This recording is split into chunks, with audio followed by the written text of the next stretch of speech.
Hey everybody, how are you feeling about preparing for instant payments? Well, we've talked a lot about different things, getting educated, getting a strategy, getting departments and even account holders involved.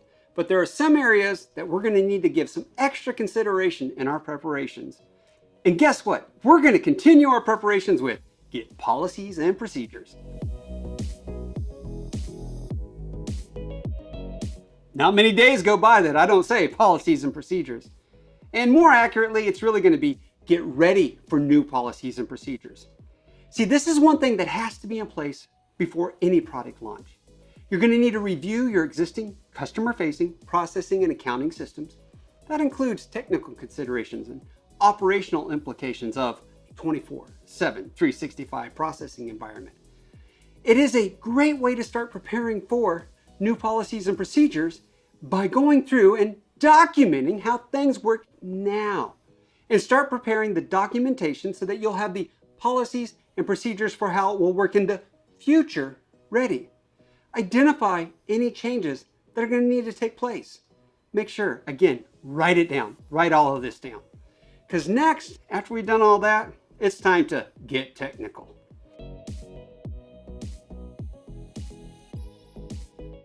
This one involves ensuring the ability to be able to use the ISO 20022 messaging. Okay, this is really going to be more your service providers, but I want you to consider what does it mean and what does it look like when you start adopting new technologies and standards. Adopting to that new market standard of the ISO 20022, it's going to be an important consideration for any financial institution and with any business, within that business and their treasury, well, let's call them transformation initiatives that are going to be geared towards the implementation of FedNow instant payments. So work with those treasurers, explore new technologies, things like e-invoicing and that ever important request for payment, to be able to help them increase efficiency and lower payment processing costs, but know how the technical parts of everything is going to work. And another thing you need to know how it's going to work, the fraud. You better get a handle on the fraud right away.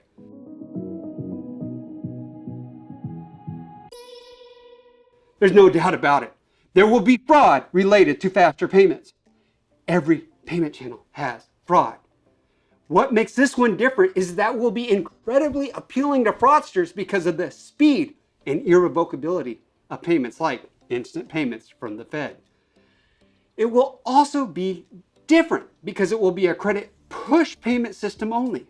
And it will also be different because it will be new. We'll all be learning this one together. Though we do have some things on fraud to be able to help you. Next, get some guidance.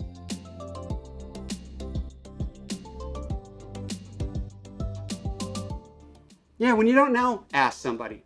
Start by getting guidance by tapping into valuable resources for guidance. Work with trusted banking advisors to learn about the latest industry developments so you can be in the best position to take full advantage of all the coming changes. There are many consulting agencies, other agencies that are out there too, and avenues that are out there. Yes, the payments professor is an option, but only for the right option for your organization. There are many others that are out there too that may be the right fit for you. Also, check with your payment associations and many of the other independent consultants out there to find the one that again is the right fit for you.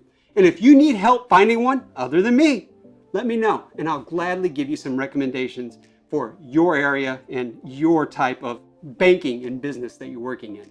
Next, get supportive. Determining how online and mobile banking and customer service support may need to change to support instant payments. This one's going to be critical to a successful product launch. You will want to get education for your staff in all departments. We've mentioned that previously. Operations for the moving of payments. Marketing and sales for getting people to buy and use the product correctly. But it's also going to be important to have customer support ready to be able to ensure everyone is able to successfully use the product by providing the support that's needed, especially if there's a problem. Work across the organization to determine where your own instant payment or faster payment vulnerabilities could be. And don't skip any departments. Make sure support, though, is prepared to handle the new products. It seems like no one says anything when things are processing smoothly. That's true, they don't. But they scream and they yell and they complain from the mountaintops when there's a problem. So from dispute management to where's my money or what's my password again? You will need to get a good handle on supporting the product and supporting the people that support the product. You know what else you're going to need to get a handle on? You're going to need to get a handle on getting liquidity under control.